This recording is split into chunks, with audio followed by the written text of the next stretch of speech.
Show you what is D, Mr. Elon Musk.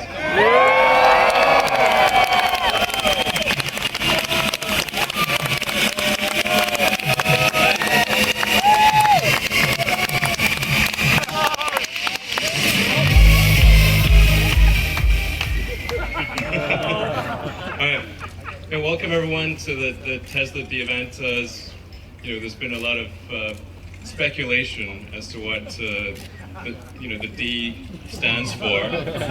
Yes, well, you'll notice my pants have Velcro seams.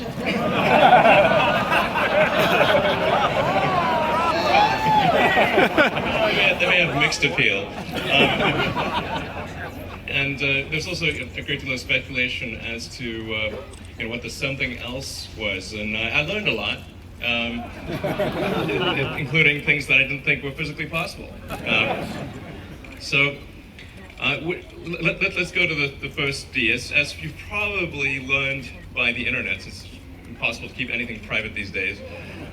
The D stands for dual motor. Yeah. So let's bring up this side. So there you can see you've got a motor in the front and a motor in the back. Hence the dual nature of it.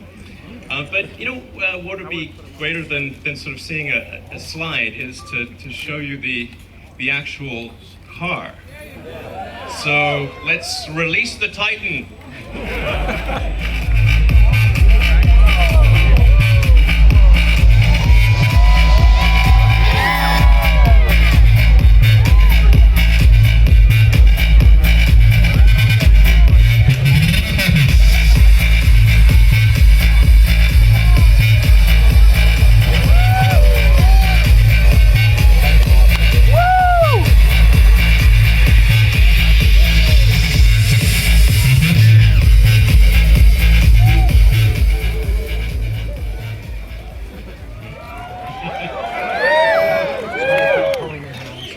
Robots.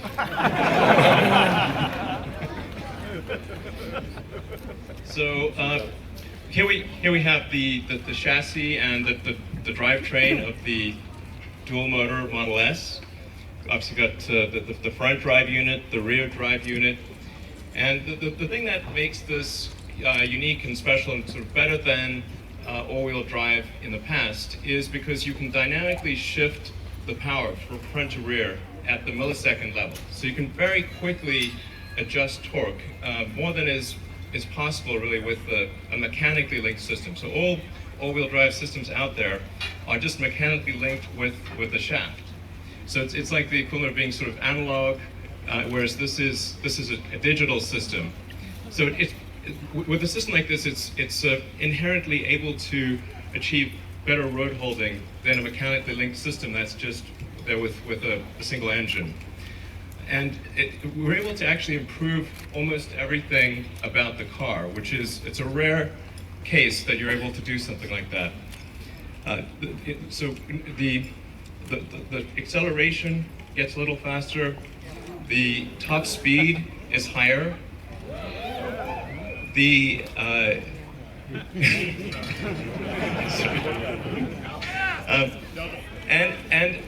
something that's I think that is for the first time ever, the range, the efficiency actually increases. So, as you probably know, with all all-wheel drive systems out there, you get less mileage. It's less efficient to have an all-wheel drive system. But in the case of the Model S, because we're able to have two drive units where we can shift the power from front to rear and constantly be at the optimal efficiency point for each motor, we're actually able to overcome the penalty of the increased mass of the motor. So any given motor engine has a power versus efficiency curve, and the default behavior of the car will be, the first priority of course will be traction control, road holding, and then the second will be efficiency, and then as soon as you punch the accelerator, it'll just go to max power. Efficiency obviously is less of a concern in that situation. But literally everything improves about the car with dual motor. There's no sort of technical drawback in this case. We've also, in the highest power version, the P85D, we've actually retained the larger rear motor and added the medium-sized motor to the front, which basically gives the car about half again as much power. Because the P85 started was pretty good, in the car front. As probably a bunch of you have those cars. But this car is nuts. It's like taking off from a carrier deck. It's just bananas. It's like having your own personal roller coaster. They just use it any time. So that it's really mind-blowing. In fact, the target that we had for performance was to try to meet one of the greatest, the acceleration of one of the greatest supercars of all time, which is the McLaren F1. And so we were able to actually achieve a 3.2 seconds 0 to 60. Yeah! Woo! Yeah, it's mad. Yeah. 3.2, bro. In fact, just we're going to have an option in the option selection. You'll be able to choose 3 settings, which is normal, sport, and insane. We'll actually say insane. It's true. So it's pretty exciting. We're really proud of what our engineering team has been able to accomplish here. It took a lot of effort, and I think we've got a technical solution we can be really proud of. And it's also one that will continue to improve over time. So as we'll roll out the initial cars with dual motor, but then we'll keep updating the software and firmware and improving, for instance, the torque vectoring and the road holding under various circumstances. So it'll keep improving by nuances over time. All right, so let's move to the next. There's something else, which as you've also probably guessed, is Autopilot. Okay, so we've been able to accelerate Autopilot and bring it to market faster than originally anticipated. In fact, what people haven't quite realized is that all cars produced for the past 2 weeks have the Autopilot hardware. So it's actually in production. In fact, every car coming off the line in Tesla at the factory has the Autopilot hardware. So let's look at the various elements of how we're doing Autopilot. It consists of a synthesis of 4 different systems. The first is a forward-looking radar. So that's scanning the cars in front of you, and it's quite long range. So it's able to see things at a long distance. It's also able to see through fog, through snow, through sand, through anything, basically. Sorry? Oh! Can we move the... lower the Titan. I'm tired of looking at the G. All right.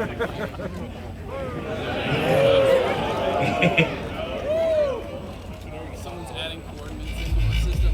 Oh no.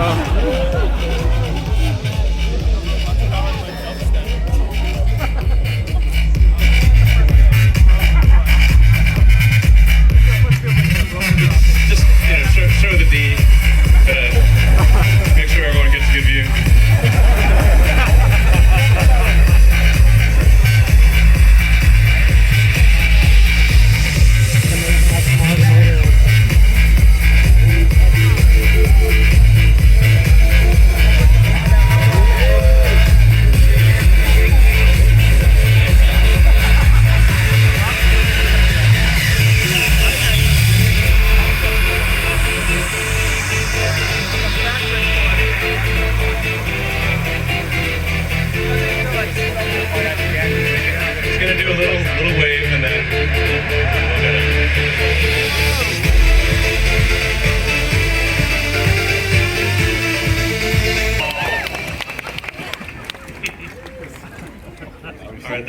That's probably as much D as would run a show. All right, moving on to the A. It consists of 4 parts. The first part is the long-range radar, which can see through basically anything, and then the next element is a camera with image recognition, so it's able to read stop signs, distinguish pedestrians, look at traffic lights, and also serve as a backup system to the radar. How about cops? You can see anything. So, and then the third system is 360-degree long-range ultrasonic sonar. So this basically establishes a protective cocoon around the vehicle, and it will attempt to make whatever the sort of smart move is from a safety standpoint, looking at the ultrasonics. Now the good thing about the ultrasonics is they can see even soft objects. So they can see a sort of a small child or even a dog. They're very sensitive, and they operate at all speeds. So we're able to do this from 0 miles an hour to 155 miles an hour. And so it'll detect if there's a car in your blind spot, if you've got a highway barrier on one side, if there's something you might move into in any way possible. And then the final element is integrating that with navigation and basically the GPS system and real-time traffic. So we integrate those 4 systems in.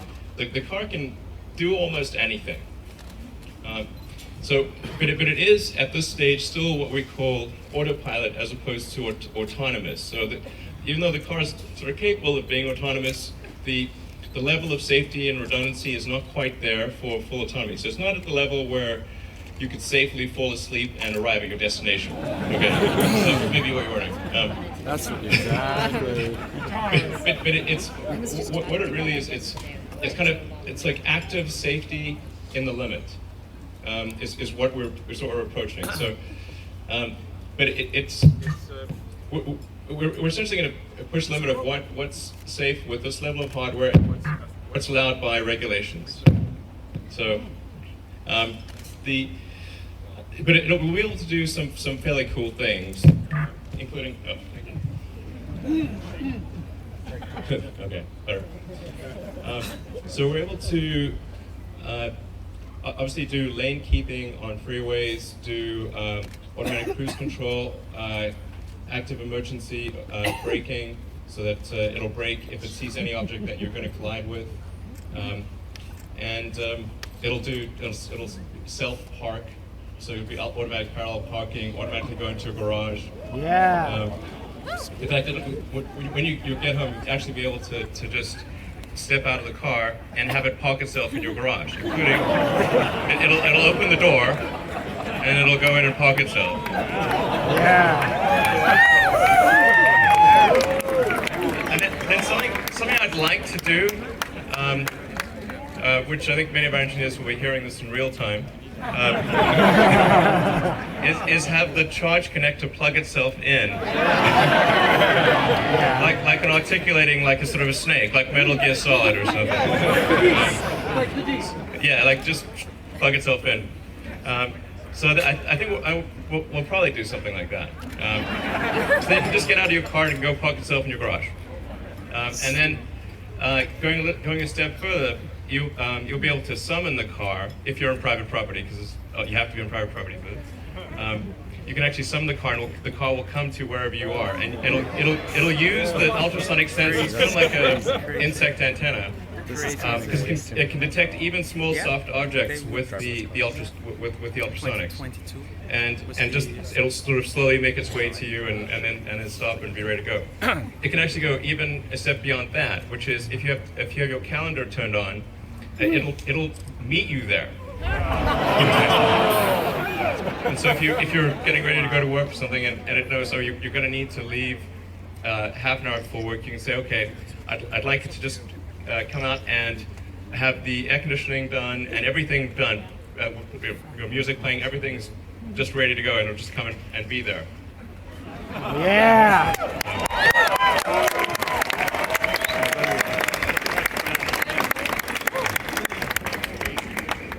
So I think it's going to be pretty exciting. All of this, of course, this will be rolled out with a series of over-the-air software updates. So we'll show you some sense of the interface that we're talking about here. Oh, a very important point though. In addition to the sensors, you have to have precise control. So we have an all-digital control system, high precision, really low latency control system. Starting with the motors, obviously they're electric motors. They don't have the latency and the sort of slow spool up of gasoline engines. Then we go to the brakes. So one of the big upgrades to the car is an electromechanical braking system. So this is one of the most advanced braking systems in the world. It's able to very precisely control the amount of braking and also get to high braking levels very, very quickly. Instead of having the normal vacuum assist system, this is an electromechanical system. And then we've got that's combined with an electric steering, so it's electric power steering. So the whole system is sort of fully electric, digital control, low latency. This is all really important to having a great driving experience, so that the car is doing things in a natural way.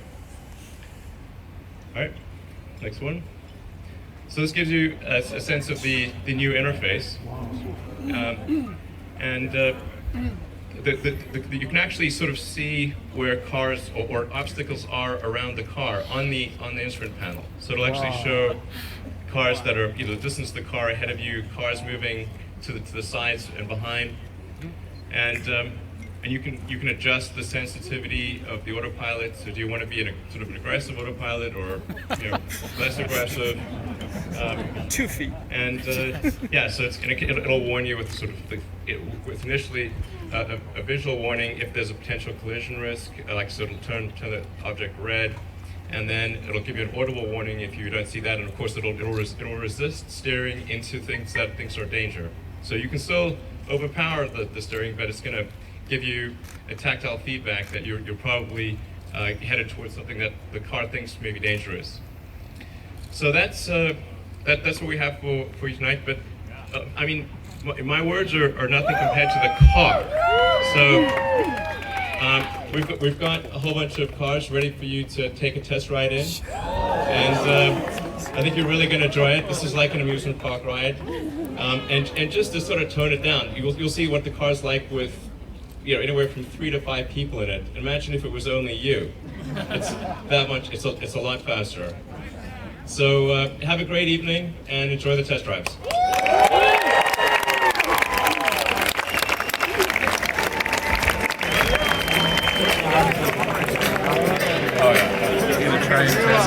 There were some awesome things that. See you around. You too.